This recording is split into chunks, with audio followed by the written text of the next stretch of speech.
change anything.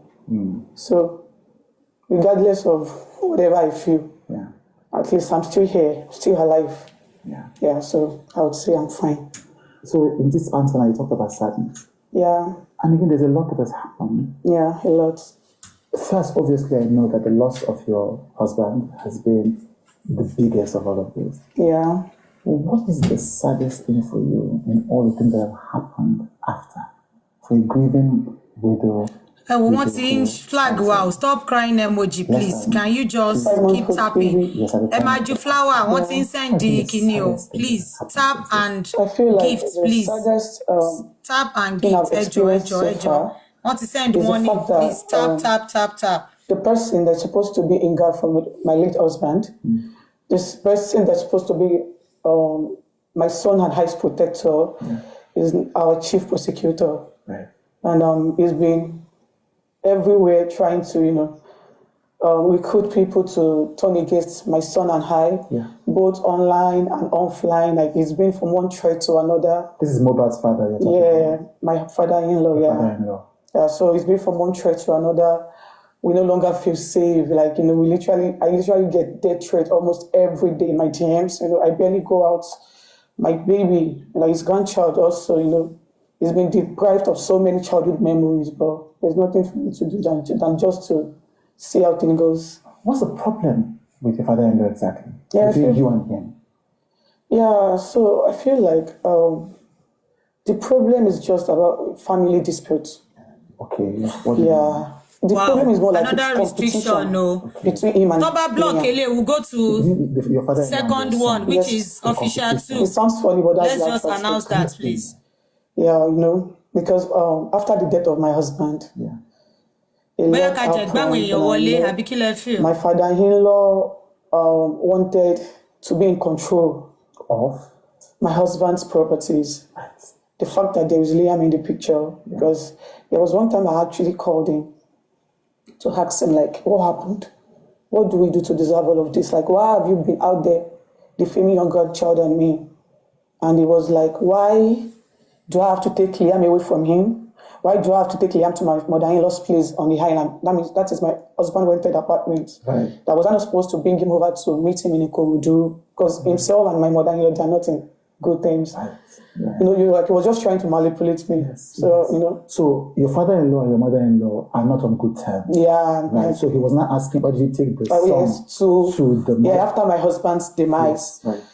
So I explained to him, I made him understand that my mother-in-law has been the only one asking of Liam. He never did. Instead, he was always online defaming us, and then I apologized to him. Okay. Yeah, I apologized. I told you I was sorry that I would bring him over to him. When was this?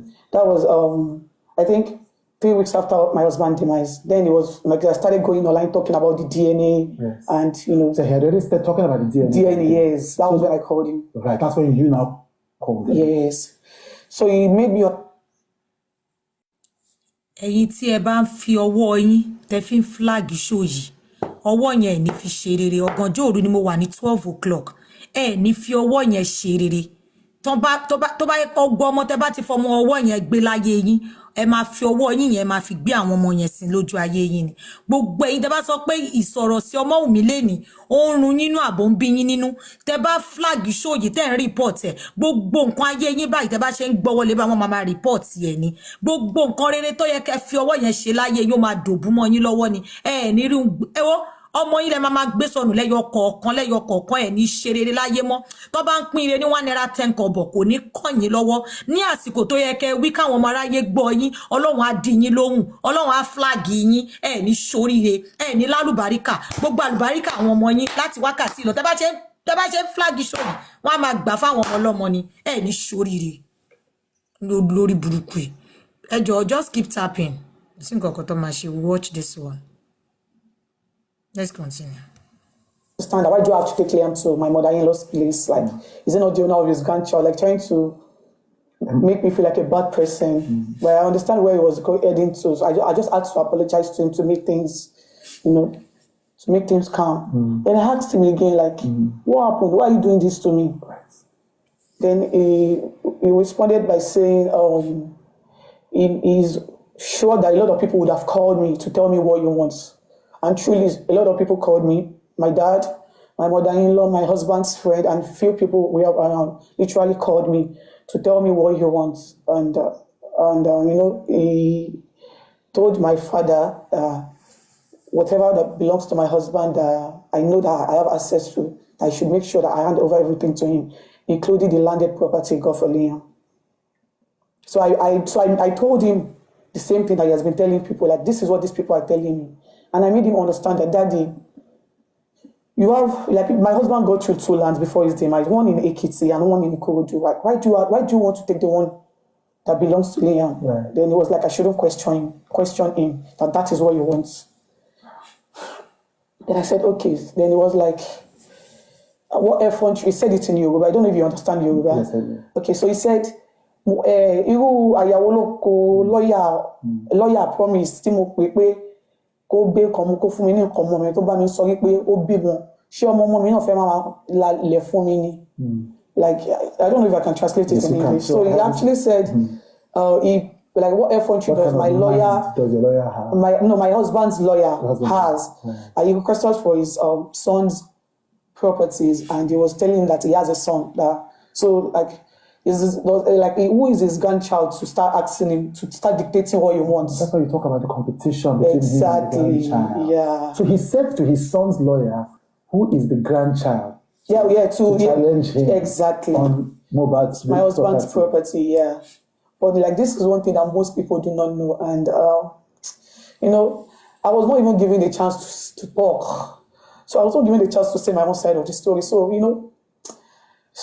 as much as I feel like, some things need to be addressed, I still had the mindset that I don't know how people would react if I should talk, because without hearing anything from me, they've crucified me, they've said a lot of things about me. Yeah. So that alone has, made me, like, my low self-esteem to be very, very low, because I no longer have the audacity to at least speak on things that really matters. Yeah. So I think that is one thing that's been causing the whole issue. The fact that Liam is in the picture. Yeah. But this is his grandchild. It sounds strange to me also. It don't sound weird to say it.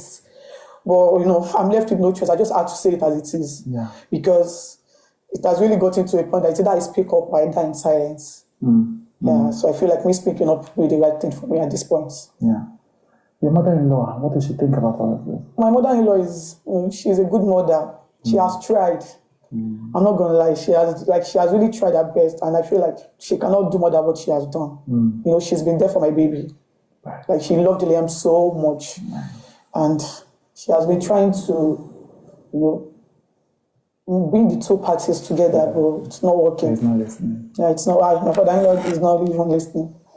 So the whole thing is making my head want to explode. It sounds weird. It sounds so weird. Yeah. And you said people have been attacking you on social media. And you say it's affecting your esteem. Yeah. What are the things that people have been saying to you? After the death of my husband, my father-in-law has been out there defaming me, saying different things. Like, he has even, in one way or the other, linked the paternity of Liam to the death of my husband. He has, like, one way or the other, linked another restriction. Yeah, so he has, I've been called different names, different defamatory names. Yeah. He has called me a promiscuous woman. He has called me, like, different names. Yeah. And Nigerians, people tend to act based on their emotions. So many people tend to believe every damn thing that he has been saying. Yeah. And I was not even given the chance to say my own side of the story. And bloggers have done worse than good. So anything that would bring death to my name is what they post. You understand? I never knew social media could be as toxic as that. I never knew people could judge you even without listening to you. Do you understand? Because they don't even know me. People that do not even have a personal relationship about me tend to say, like, to have a lot to say. Do you understand? Like, from the second day I lost my husband up to this moment, I've been getting bullied online non-stop. Yeah. I'm so thankful to the few people that put their mind into work to get to understand what these people are trying to do to me and my son. I'm so thankful to them. And at the same time, I won't blame the people that choose to act the other way around, because my father-in-law has said a lot of things to convince them. Although there was no evidence for all of his accusations, but he was so constant in defaming me. Like he has granted over 50 interviews, if I'm not mistaken. And you've got none. So many interviews just to put people's mind into what you want to achieve. Do you understand? Yeah. And he has, let me just say, he has succeeded so far, because at least, let me say, like 80% of people now bullies me online without even getting to hear from me. And that innocent baby too. The fact that people could believe the false narrative that was said about him, and the fact that the person that is supposed to be his protector is now the one orchestrating this whole thing. Like he has been building armies to attack us, you understand? And it's so painful, but there's nothing I can do to it. It's like nothing absolutely. I'm helpless at this point because I'm literally fighting for my life and the life of my child. So I feel like that is one thing, that is my focus, just to make sure that myself and my child, we are okay. I feel like that is the main reason why I'm here. Like I just need to speak up. Yeah. So that, because I don't want to die. Because, this same thing happened to my husband. He was constantly bullied, like he was being lied on. They almost cancelled him just because of different narrative, and he was unable to speak up too. Yeah. And he actually speak up, but most people do not believe him. And now he's dead. So I just realized that if my silence is not doing me any good. Because of that little boy, he would grow up to see all of this online, and he would ask me questions like, "Mommy, what did you do?" Yeah. So I want him to grow up to see me doing this for him. Yeah. Yeah. The biggest thing that I think, based on what I've read, your father-in-law has, I think there are two things that I have heard. I don't know if they are from him. One is that he has questioned whether yourself and your husband were married. Yeah. And two, he has questioned whether your husband is the father Of my child. Yes. Yeah. On the first one, I know that as far back as 2003, if I remember correctly, a popular actress had gone online and confirmed that you guys were married, Yeah. What's the exact status of that marriage thing? Because I think that's the first thing your father-in-law I spoke about, it was a traditional marriage, like, right. Yeah. Which is recognized under the law. Of course it is. Right. So it wasn't an introduction you did. No, it wasn't. The funniest thing is that he was even the one that made that possible. I mean, my father-in-law. How so? That is the funniest thing, because left to me and my husband, we just wanted to live our life. Because we were young couples. Like I was 23 when I got pregnant. Right. And so he was the one coming to us, because that man is actually my friend. Like we were literally close. Yes, I've seen some text messages. We were very close. Like he's like a father to me. That is one thing that the media did not get to know. He's like he was my friend in that marriage.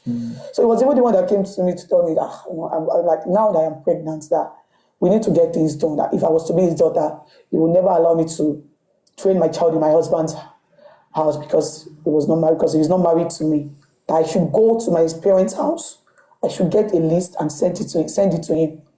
So your father-in-law is the one that even encouraged you guys to That get is married. the funniest thing. Left to me, I won't get married because I knew my husband loved me and he knows I love him too. So we just want to live our life. Right. So he was even the one that initiated that marriage. Right. And he was present, of course, during the He was the happiest. He called me early morning on my introduction, on my marriage, on my engagement day. I think around 6 a.m.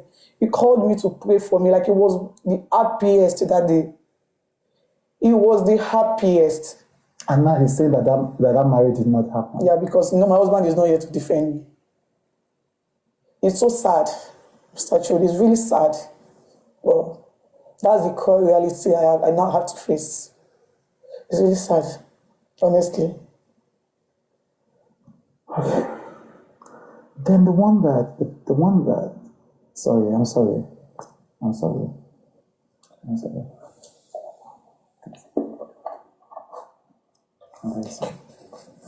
very sorry. Yeah, I'm fine now. Thank you. Okay. Then he questioned the paternity of the child. Yeah. How did you hear that your father-in-law was questioning the paternity of your child?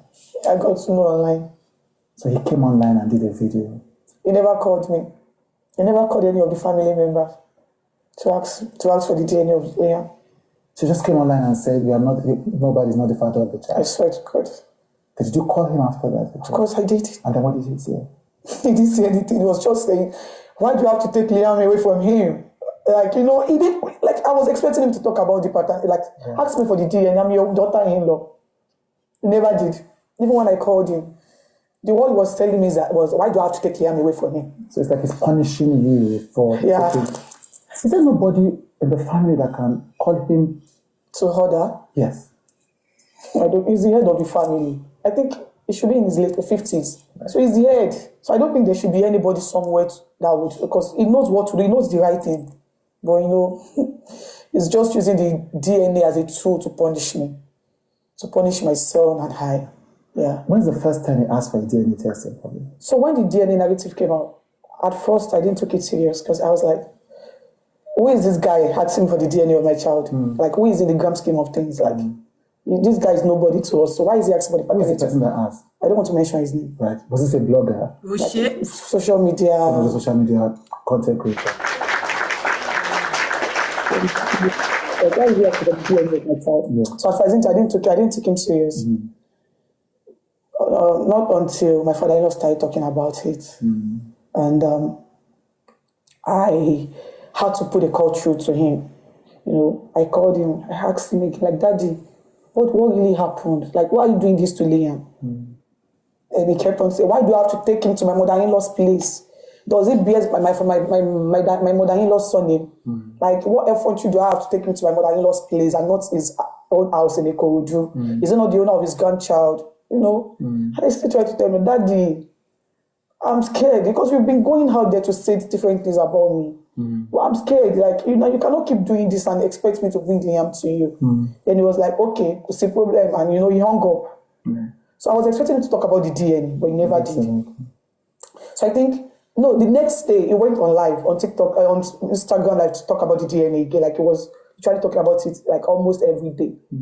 So I think 3 days after I called him again. Like, I wanted to ask him, like, what does he really want? Like, I really want him to stop going out there to defame my baby. But he didn't pick up my calls. I called him repeatedly for like a week, but he did not pick up. So I stopped calling. So I think around November, it was around November, he sent a message to my lawyer.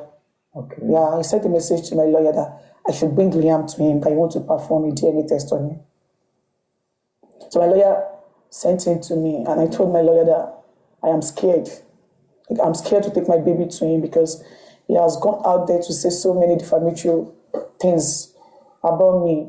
He has said it publicly that he hates me so much. Like, he even went as far as trying to cajole my brother-in-law to lie, like, to implicate me one way or the other. Because he said it online that I used to put substance in my husband's food. Who said this? My father-in-law. Then I would go and F around after. Because he never knew it was my brother-in-law that prepared my husband's last meal. So when he got to realize that it was my brother-in-law, he put a call through to my mother-in-law. But fortunately, I was with her that day.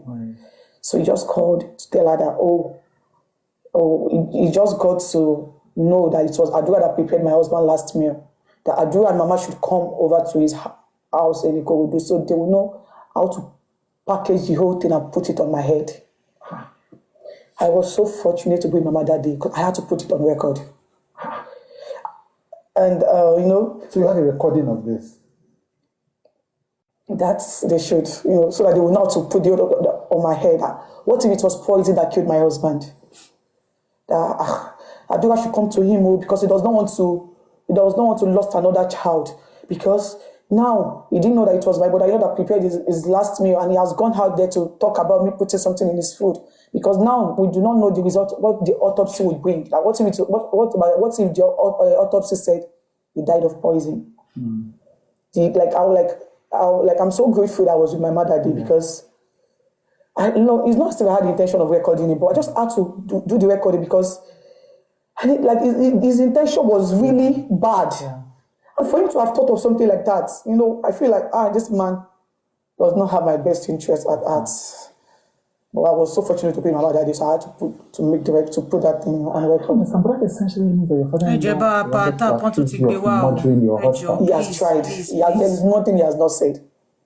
Please tap. So it was my brother, but I know that prepared that last meal. He stopped that poisoning narrative.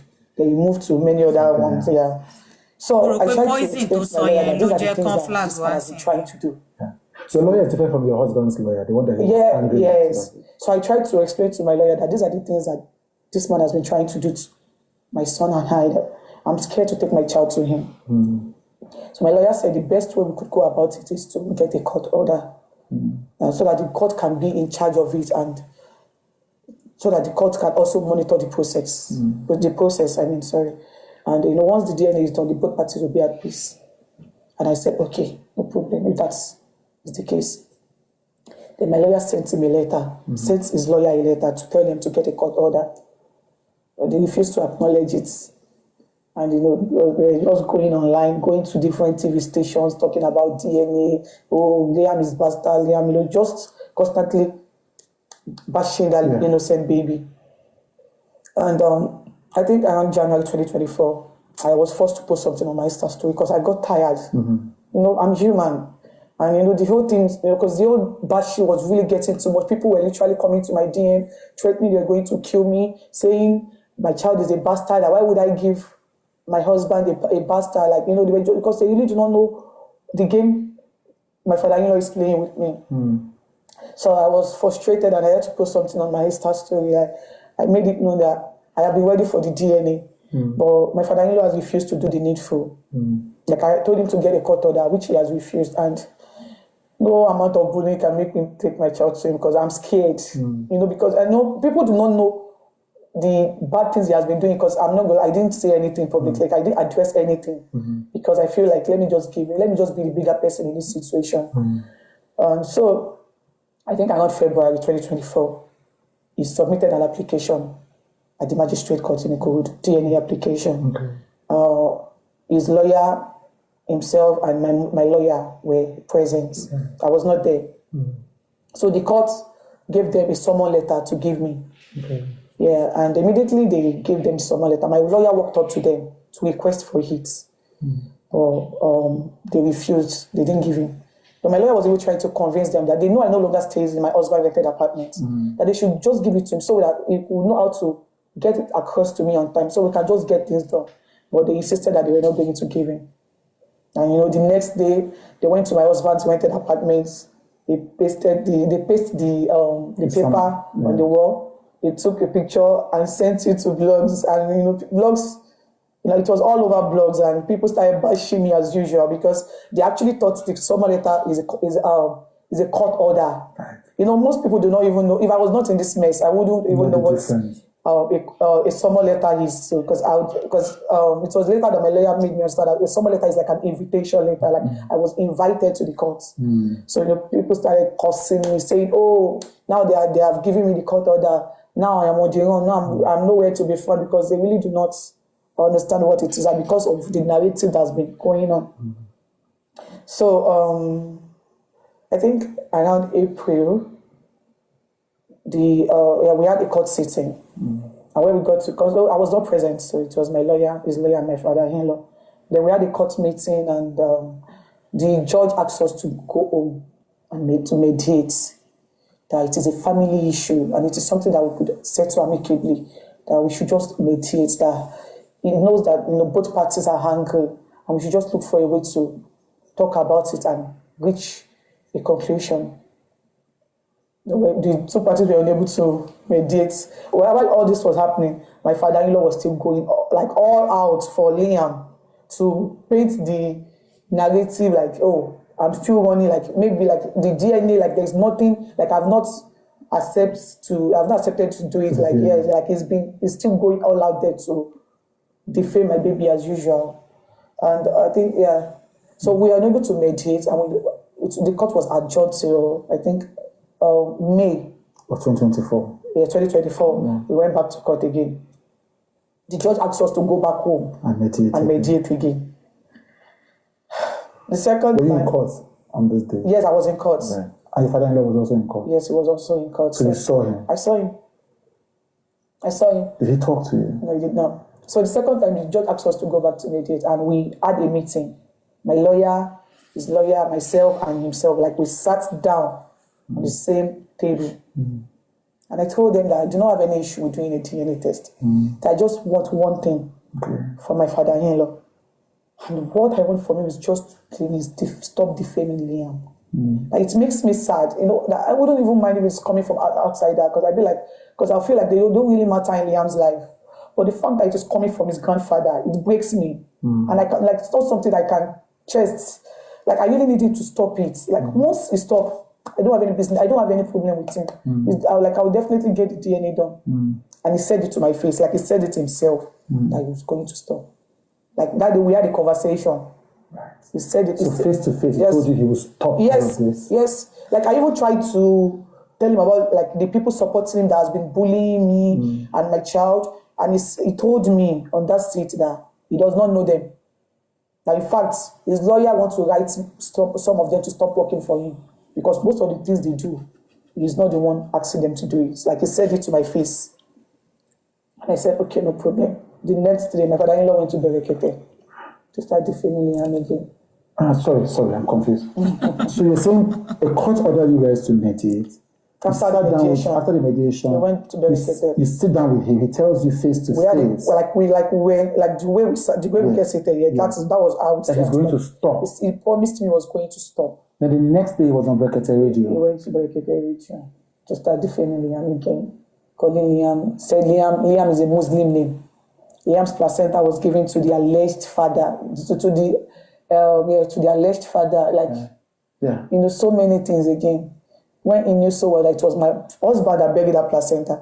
Because I could remember vividly, we were in the same room together, and he actually asked for the placenta. And my husband responded to him, saying his mother is not the one in that house. Right. That he cannot trust him with his son's placenta. And he never argued with him. But because my husband is not alive to defend his son. Yeah. He went on Berekete to say so many things like, I'm still running for the DNA. Even after we've already had a discussion a day before. And, giving the impression like I'm still running, like, I don't want to do the DNA. And, just for people to keep bashing me. Like, you just want that social media attention on me. Yeah.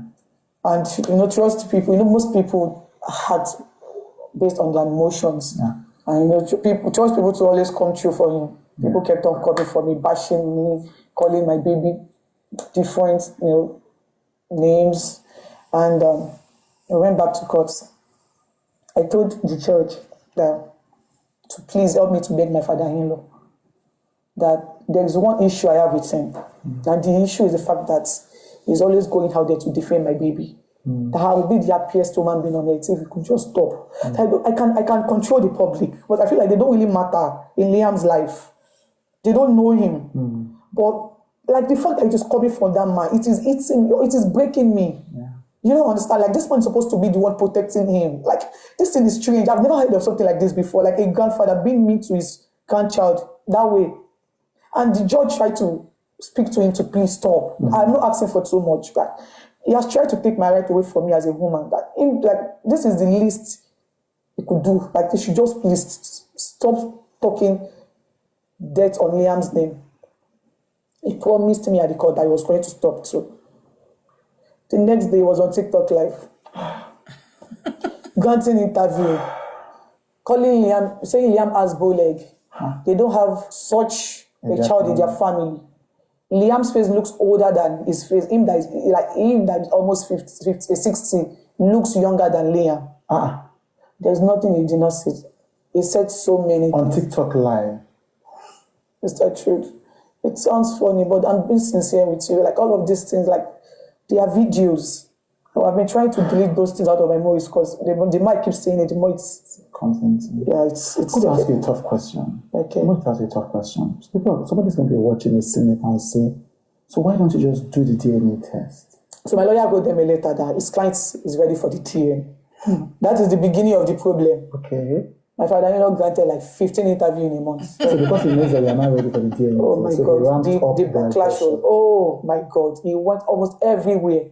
Almost every TV station to talk about this DNA, to defame Liam, to say so many things that will convince people that, oh, truly this boy is a bastard. He said a lot. Okay. He even went as far as saying my husband wanted to throw my baby inside Thornmill and Bridge. There is nothing he has not said. I thank God for the spirit of his silence that he gave me. It was not easy for me because, I'm a mother. This is my child after they received that letter. So his lawyer also sent a message to my lawyer, and they listed their conditions. Conditions for what? For the DNA.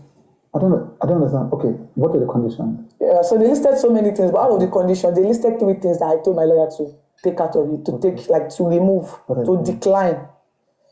They said once the DNA is done, I shouldn't tell the public the result of the DNA. All of these things are written. They are written documents. He said I should not tell the public the result of the DNA, that it should be between the 2 parties.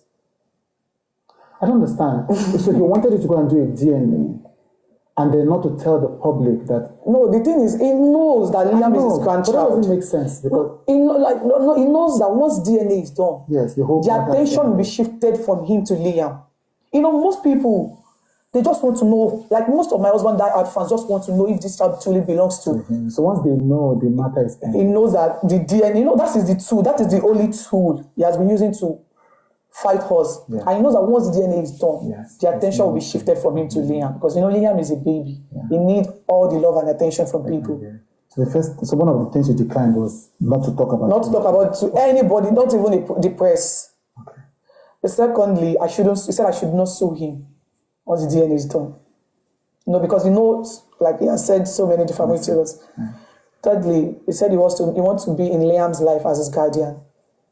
The same Liam that he had called a bastard and said he wants to pray that your husband wants to pray to be brave. Yeah. And the same Liam that you're saying is all of these things I'm saying is written in case you want to see. Yes.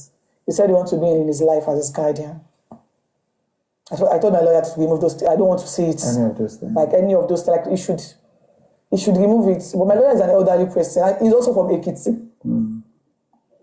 So, in one way or the other, they are combined, like they are bind together in one way or the other. So my lawyer said I should just please accept them. I don't accept the third one where he said he wants to be in Liam's life. Because, he has a way of manipulating the public. That once the DNA is done, he might just go out there to start saying, I don't want him to see his son, only surviving child. And, I should just allow that to pass third one. And I said, okay, but I hope he will not tell me that he wants Liam to come over to his house to spend the weekend. That any of their meeting, I must be there. The lawyer said, of course. Yes. I said, okay, if that is the case, no problem. After they already reached an agreement, so we went back to court. We had another court sitting. I was not present at the court that day, but my lawyers, his lawyers and himself, they were at the court, and they told the judge that the 2 parties have reached an agreement. And if the judge was, because my lawyer said the judge was even happy, so that we can just get things sorted and move on. So the lawyer had to tell my lawyer to call me on a video call so as to confirm if truly I am ready for it. And I spoke to the judge on the phone. And I made her understand that, I'm ready for the DNA. Yeah, the judge made an injunction. The judge is actually a woman. So she appointed one person at the court to monitor the process. The DNA process. The DNA process. And after the whole thing was done, my father-in-law and his lawyer raised their hands up to... I was not there. It was what my lawyer told me. And they raised their hands up to tell the court that they have paid for the DNA since July. That they paid the same pathologist that did my husband's second autopsy. That they've paid him since July. And he will be the one to do Liam's DNA, a pathologist.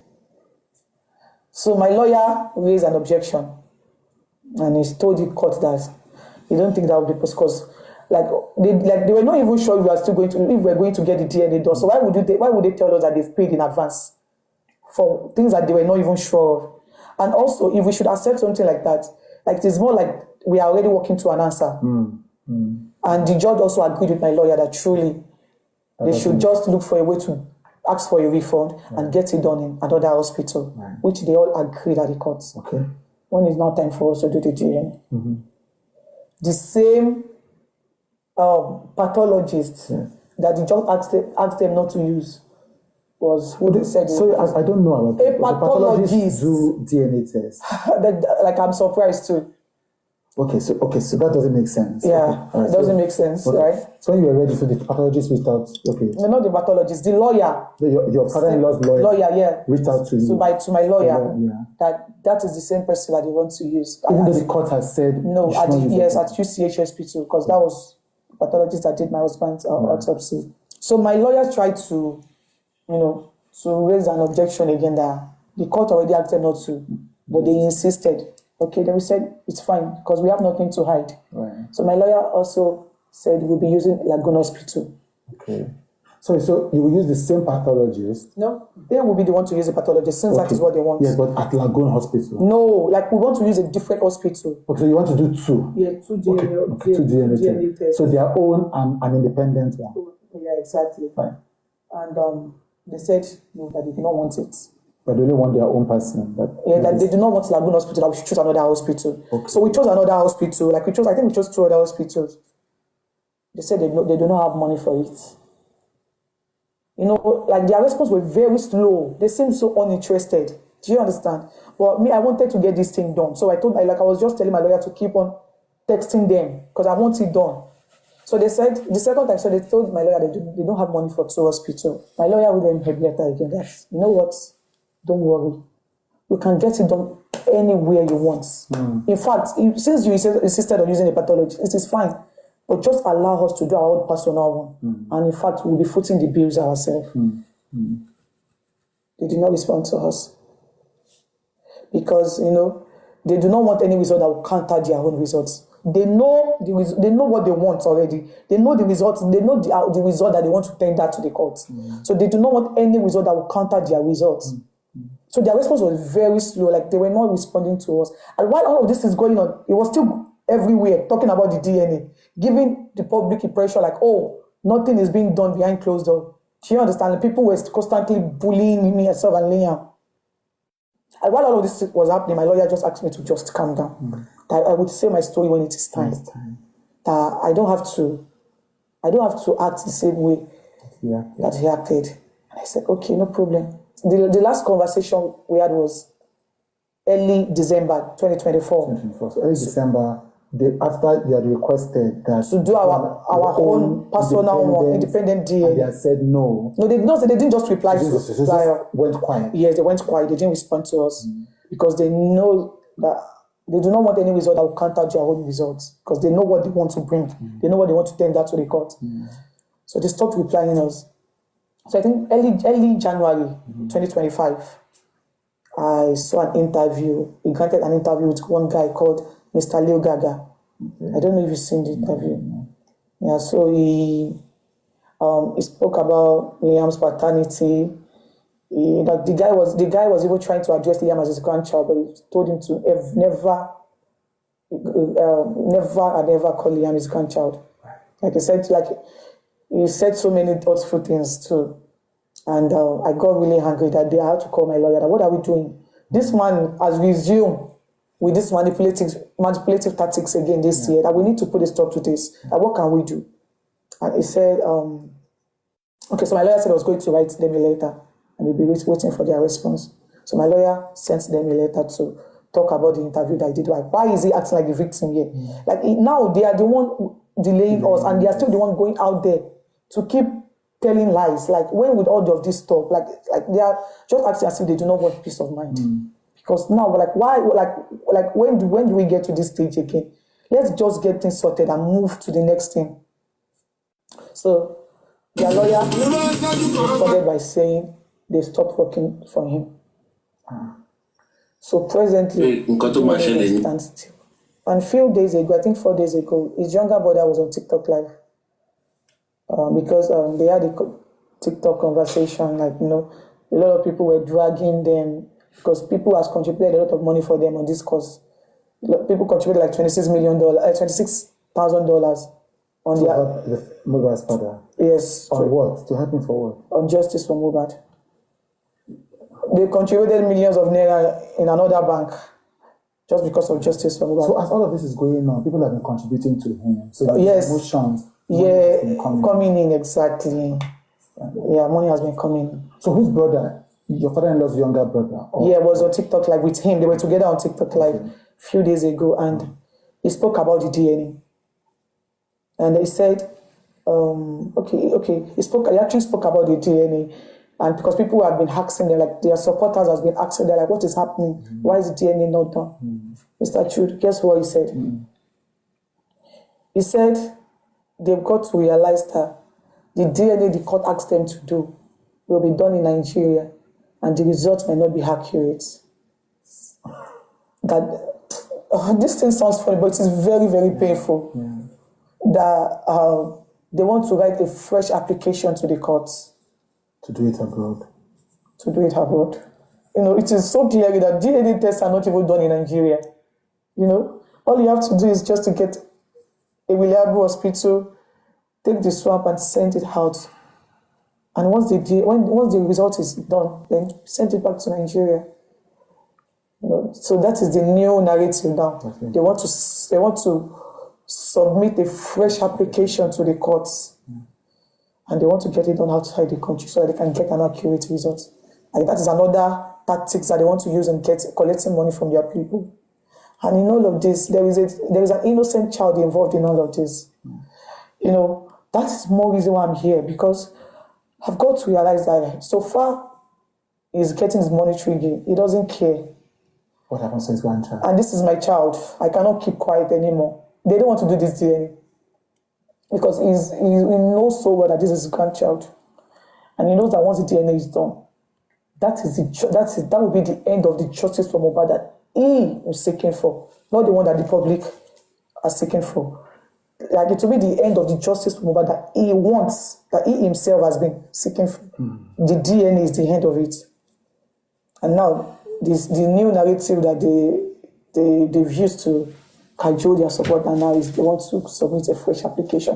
When they knew so well that this is a concluded case, like they cannot reopen it again. Like you don't get it. It is a family court. Like this is a finished course already. There is nothing any judge, any lawyer want to do to it again, because they cannot reopen it again. But I don't know, maybe most of their supporters, but I believe there should be a lawyer among them. And trust me, anything this man says, they tend to believe him. I don't even know how he gets it done. And now, the narrative now is that they don't want to get it done in Nigeria again. When it's so obvious that there's no DNA laboratory in Nigeria. And their people believe them. So now, we will be waiting for another 1 year and a half. Because, you know, court process takes time. And that is what they will start telling their people. So have they actually filed this application? It is not possible, because it is like we are done with this case already. So what's the way forward then? The way forward is they don't want to do it.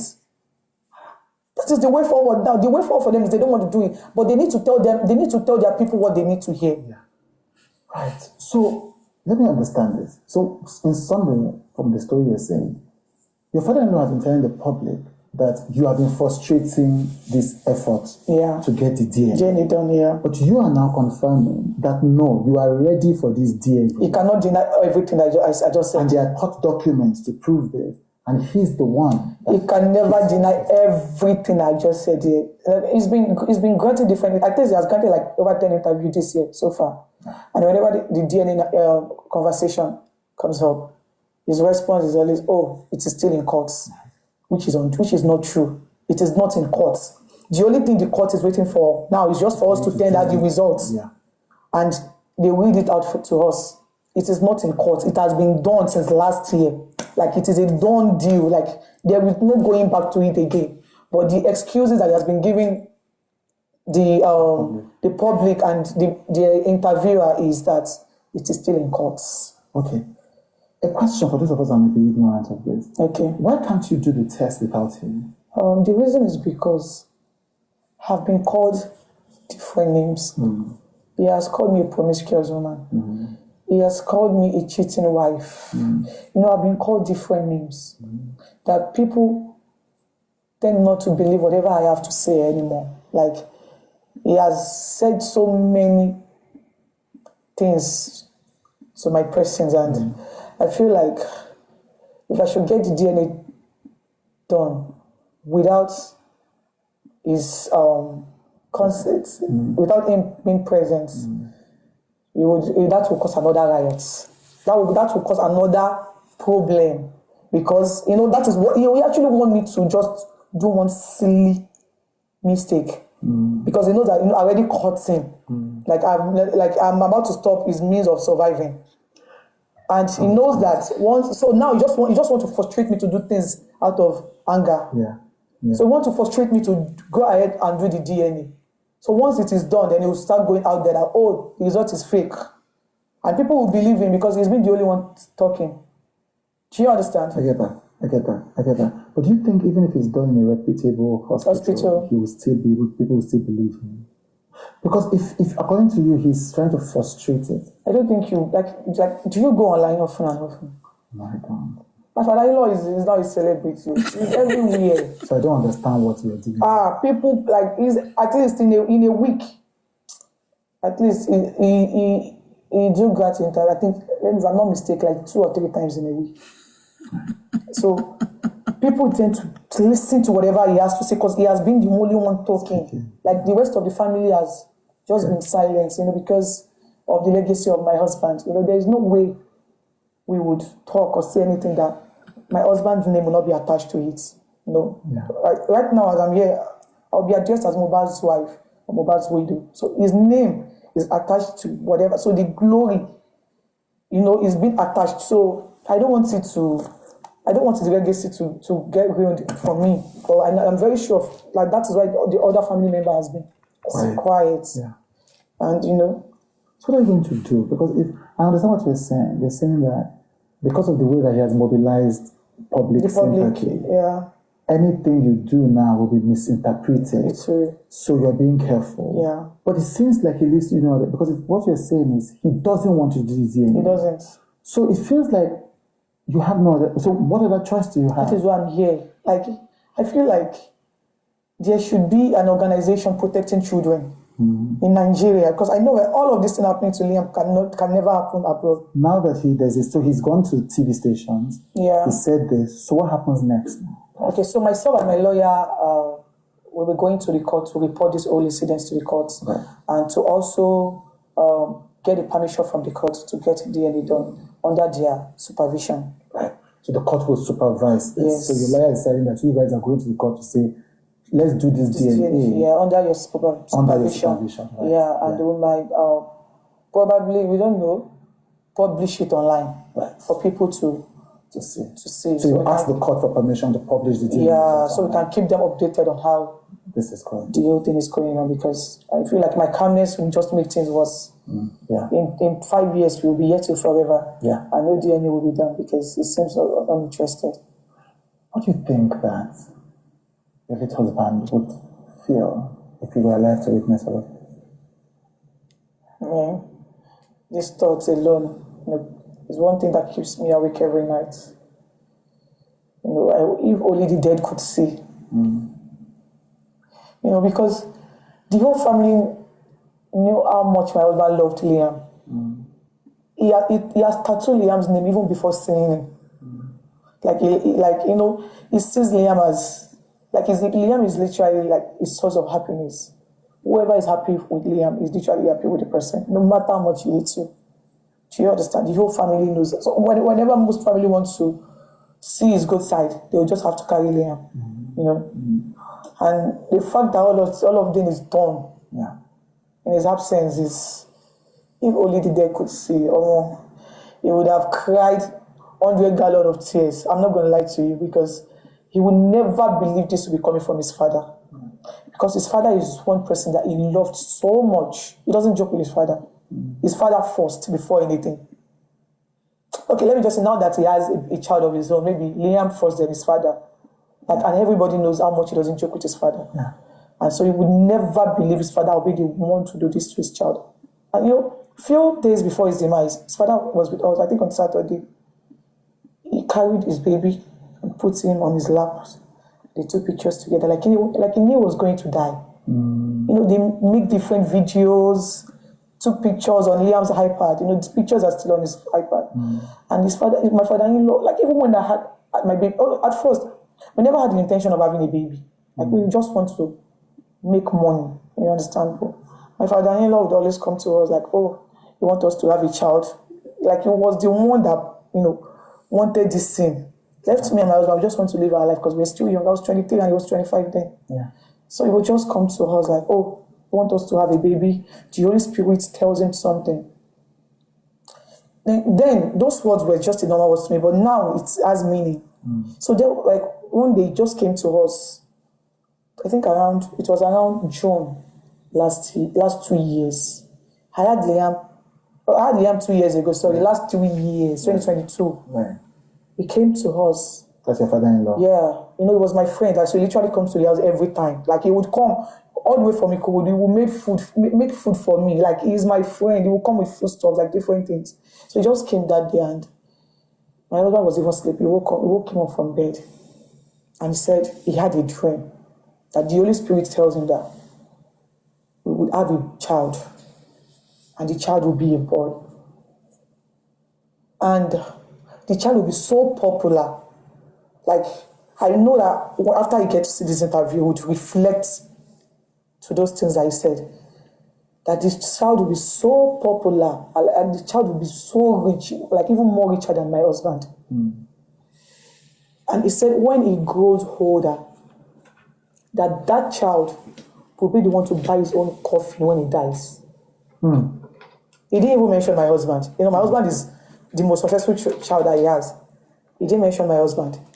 He said the child, I was not pregnant though. He said that child will be the one to buy, the child will be so rich, it will be so popular. Like my husband's fame is nothing to compare to the kind of fame and riches this child will bring to us. And it's like that word that he said, that child will be the one to buy his coffin when he grow up and dies. Yeah. I think it was like a manifestation that is coming to an existence now because my husband is dead. And Liam is the only legacy left behind. So Liam Liam will stand as the Mohbad when he grows older and dies. Yeah. If only he could just go back to, I don't know what he was thinking when he said those things because he's doing something different entirely right now. Seems that ever since Mohbad died, you have not even had time to grieve your husband. I've not even won the death of my husband. Like, I've not even seen closure at all. It still feels like my husband is still alive because he's in Yaba morgue. He has not been buried. He has not been buried? Yeah, he has not been buried. He has not been buried. It's so sad.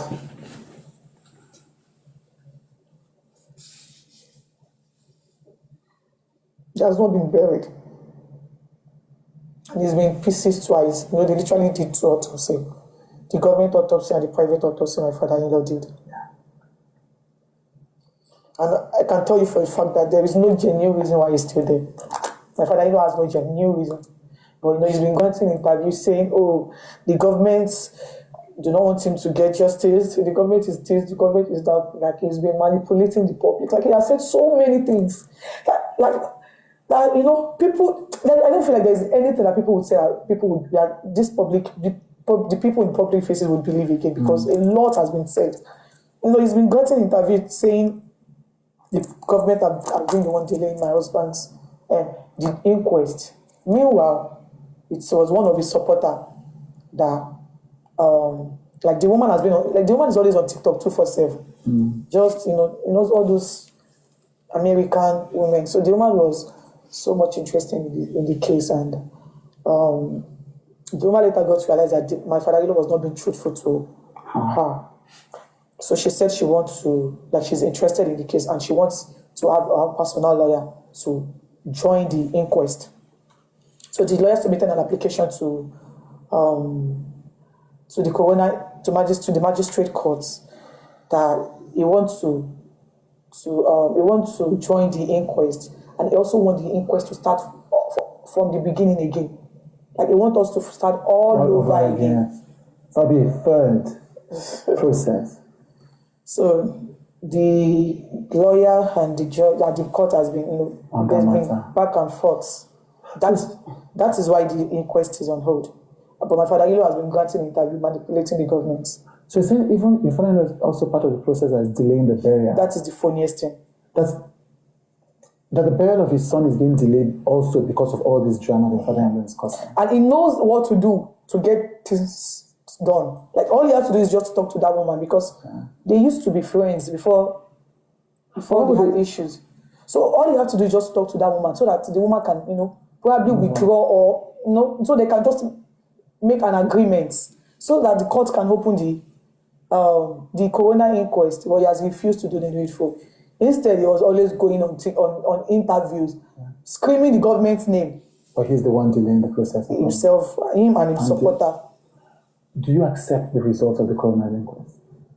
Man, that is another question. That is another thoughtful question, because I knew that there is a nurse involved in this case. He reacted to rejection. And since my husband, even the night my husband died, my father-in-law got to the house. The nurse even narrated everything that happened to him. In fact, my husband's manager wanted to get the nurse arrested that night, but he asked us to let her go. That he does not have any business with her. The father-in-law asked them to let the nurse go. That we should let her go. That he doesn't have any business with her. And he despite the begging that a lot of people begged him not to bury my husband, but he insisted I was going to bury him. In fact, even the day they wanted to bury my husband, they didn't inform. I got to know online. You were not informed that you were going to bury your husband. Mr. Chude, a whole lot has happened. Even the day my husband, even the day of his burial, they wanted to kidnap Liam from me at this time. Like, my father-in-law and there is one woman. The one is like, I don't know. I don't want to call it. The one is, but they have a relationship. They have a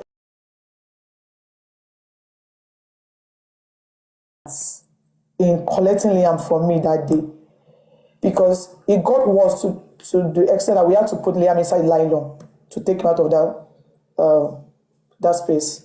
So you're saying this battle in the fighting started from the day? The second day my husband died, up to this moment.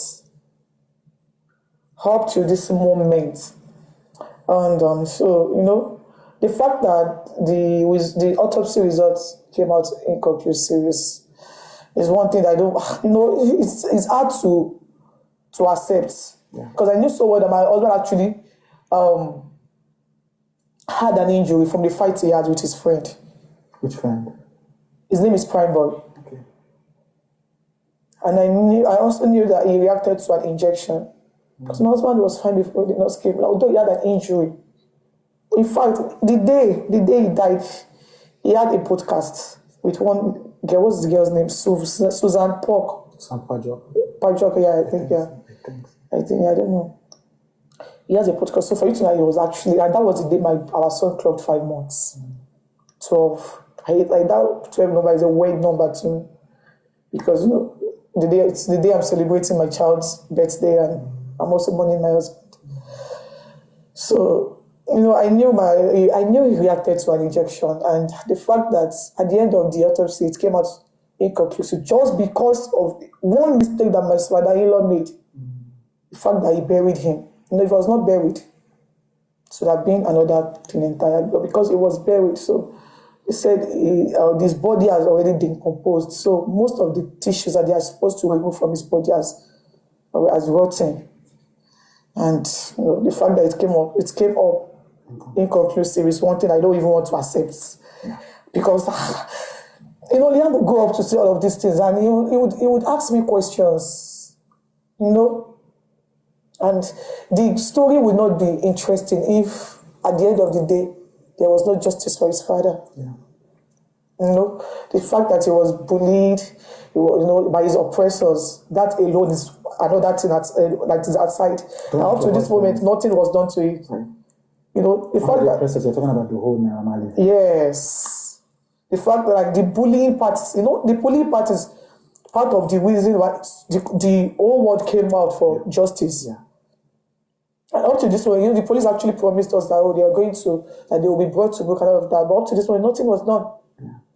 Do you understand? So you agree that whole bullying is part of what led to the death? You don't have to kill somebody with sword. before killing them. I'm not going to lie to you. They cannot deny the fact that they made life so unbearable for my husband.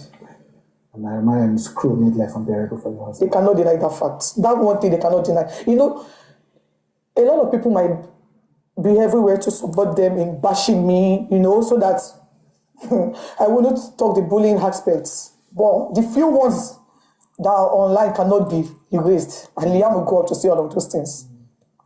And I just pray that that boy will not grow up to be traumatized, because imagine seeing group of people beating his father that way. You know, it is traumatizing, because even me that is his wife, whenever I think about those things, it really breaks me. I'm not gonna lie to you, but at this point I'm fighting for my life and the life of my child. So, and his father is not even like, his father has been on the Naramali side, like he has been talking, he has been speaking for them, you know, he has been trying to save them.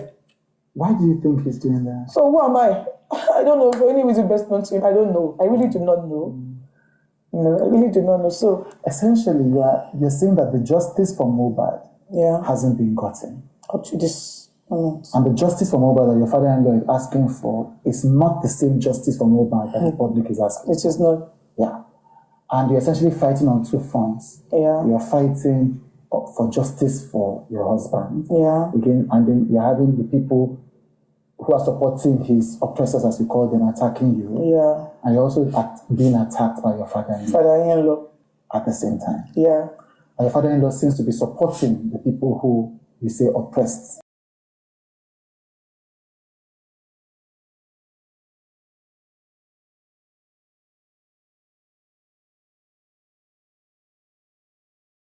My pillar. They've been there for me, my mom, my dad, my auntie, and my elder brother. Like, I'm so grateful for the gift of them, you know, because they've made, like, they've shown me love. Like, they've shown me all the love I deserve. And my husband's and your life, online family. They've been there for us financially. My husband's true friends. Right. Yeah, like friends. Right. I don't know if I should mention that. Do you know some of them? Yeah, like Bella. So Bella has been there. Yeah. Yeah, okay. Shea Vibes. TIA. Right. Wadud, and I think yes, those 5 people has really been there for us financially. I'm not So like moderators, eba mi ma mute àwọn tó ń ṣe kíni ẹ o, ẹ bá ma mute wọn mọ́ like, you know, they love me so much. Please like, mute them. Financially, like shelter, like even without me asking, they would just send money into my account to get Liam stores. Sometimes Bella would ask me to dress him up. You know, Bella and his wife, they would ask me to dress Liam up because they also have a baby boy. Liam is like 3 months older than him. They would take us out, but get Liam stores. Like, you know, Liam has been he has been well taken care of by them. Like, I'm blessed to have them. And also, they, you know, God has raised an army for me. Has been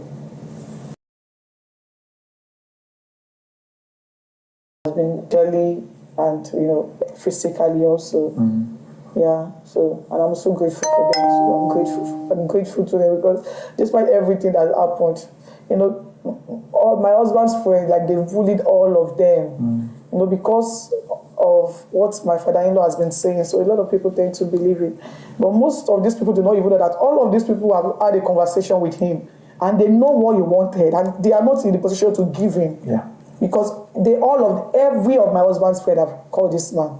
And the one thing he kept on, if you have a one-on-one conversation with my father, you know, behind closed doors, what he will tell you is property. Yeah. His son's YouTube, like the music catalog in general. Like, those are the things he will tell you. But if you have a public conversation, you start talking about justice. So most of the people that, you know, that the public is, they do not care about him. And the people that have had a conversation with him behind closed, for example, Mommy Yabo Ojo, we've had different conversation. What he was talking about is land, property, you know. And those people, you know, I wouldn't even be happy seeing them come online to talk about it. So because, it's like, because people will not even believe because of the narrative that he has painted online, like, oh, I'm seeking justice for my son. Right. Yeah. You said in an interview that if you're allowed to say what you know, or something they quoted you as saying about Mohbad's death, if you're allowed to say what you know, there will be trouble. Or some people are not allowing you to say what you know. Can you clarify that? No, that was when the attack was intense. Yes, it was intense. Attacked by who? From the public. Right. And there were a lot of people on TikTok that they like anyone supporting me, how they do is to go into their inbox to threaten that they're going to kill them. It is either they support my father-in-law and Nayamali, or they stop supporting me. Right. So like there are so many evidences of those things. You have all screenshots of these threatening messages. A lot of threatening messages from people supporting me online. Right. So I knew the attack was actually coming from, I knew that the attack was really much. Like the first 3 months after I lost my husband, it was very, very intense. Like it was much. I could not even sleep. Like I had to stop breastfeeding my baby. The whole thing got really worse. So I was like, where do I even want to sleep? Somebody that has peace of mind that would sleep now. So, and I knew that the attack was actually, and the fact that people could add the audacity to buzz into people's DM to tell them to stop supporting, is either they support my father-in-law or Naira Marley, or they block their accounts. And they were blocking people's accounts, truly. Like there's even one woman on one platform on TikTok that said it that some people were offered her money, that they want to give her money just to keep supporting your father-in-law. My father-in-law and the rest. If your son Naira Marley today, what would you tell him?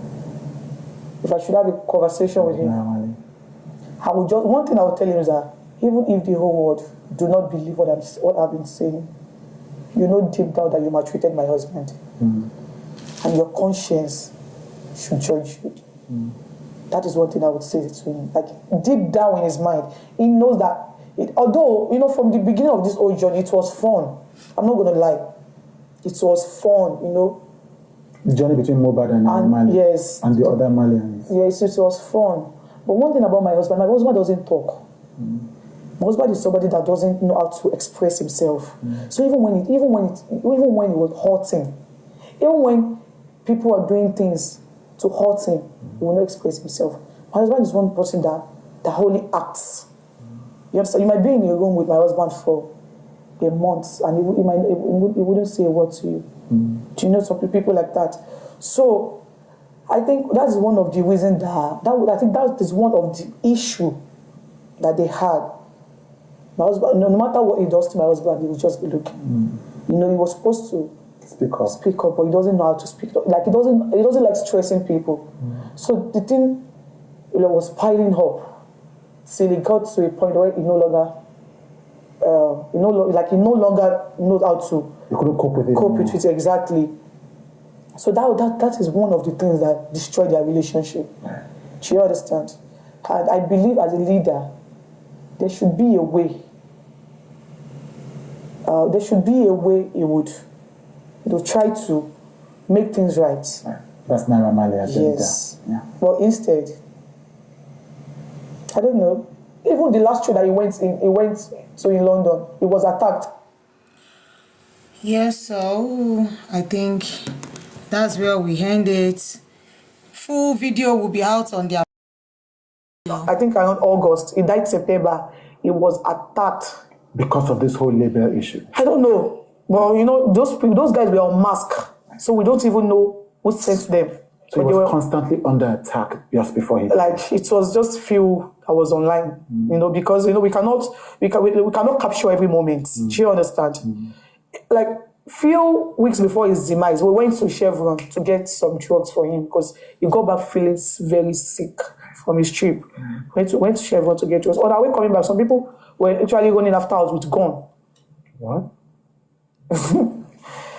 So many more that I cannot even start talking about. So like even that traumatic experience is still on my, like, you don't understand, because I'm still traumatized because we literally went through all of this together and now it's no more. I'm still the one dealing with another problem again, problems of problems. And all of these things, it was just me and him.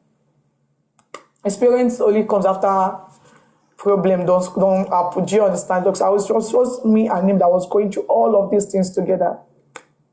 Yeah, so I'm sorry you had to go through all of this. It's fine. In all of this, have you been in communication? You've talked about your mother-in-law. Yeah. But the Me ò reset mọ́ o. larger Mohbad family, the immediate one, beyond the mother and the Yeah. father, have you been in touch with them? Yeah, like I have a very good relationship with aside my father-in-law that has decided to stop talking to us. No, not just me, even his son, my brother-in-law, and my mother-in-law. He stopped talking to almost because they were in contact with you because no, because they refused to lie. Because they refused to lie. Yeah, because they refused to lie. Because after my brother-in-law told him that he doesn't want to lie about him preparing my husband last meal, he has stopped talking to him. My brother-in-law has called him countless times, but he will tell him to go and meet his lawyer. He doesn't want to talk to him. He doesn't want to talk to his own child. So, right. So he doesn't want to talk to his own child because his child, according to you, didn't agree with him to lie against you. Yes. But you're close to the mother, to Mohbad's mother. Yeah. You have a good relationship with Mohbad's siblings. Yeah. Yeah. Like they are just so from their mom. Yeah. My sister-in-law and my brother-in-law. You know, my sister-in-law is a married person, and you know, she has been silent with all of this thing that's been happening because you know she is not happy and she feels like she cannot control the situation because it has really like gotten out of hand. Yeah. And my mother-in-law is actually a very good person. So although like a lot of people try to come between us, I'm not gonna lie. Like so many people try to come between us. Why? Because you know these people, like these same people talking like working with my father-in-law. You know, they will just go to her to tell her different things about me. You know, these people even offered her money. That all they want her to do is just to go out there to call Liam a bastard. That they don't like the fact that it is coming from just my father-in-law, that people are not really taking him serious. But once it is coming from both parents, people would see it as, you know, something really serious. And she refused to do it. They promised they were going to give her a house in Abuja. They even gave her, I think, 2 million naira or so, just for her to say that one word, that Liam is a bastard. But she refused. Do you think all of this is tied to the fact that you spoke up after he died? Only God knows, and my husband, because I really do not know why this attack is really much on me, and especially that innocent baby. You know, he doesn't deserve all of this. And this whole thing is now looking like a generational curse to me, because this same thing was done to his father. And now it's being done to that little baby. You know, and that child will grow up to see all of these things online. And you know, by the time he grow up, my father-in-law will be, you know, maybe in his 80s. And all of these people doing these things to his grandchild would have moved on to be the best grandparents to their own grandchildren. You know, but all of these things will not end. You know, I just pray Liam would go up to forgive him. Forgive him. Yeah. So, like, a lot of people has been trying to you know, buy my mother-in-law over, trying to spoil her mind towards me and my baby. But, you know, she has proved to be a good mother. Like, a lot has happened. Like, a while ago, like, we had a disagreement. I know you'll be wondering what disagreement is all about. It's about my husband rented apartments. I think around May last year, the apartment got expired. Right. The rent got expired, and the landlord was literally calling us to come and park the properties in the house. So my brother-in-law went there to park them just to keep it safe, because you know the cost was getting too much. And I think while he was parking, he forgot to remove his frame on the wall. So a guy went into the apartment and making videos and sent it to blogs. And people were bashing me as usual, cursing me, like, oh, you packed your husband's stuff, you left this picture, because, you know, any negative thing about my husband's family, people tend to believe this is for me. They tag there exactly. So they don't even know what happened. But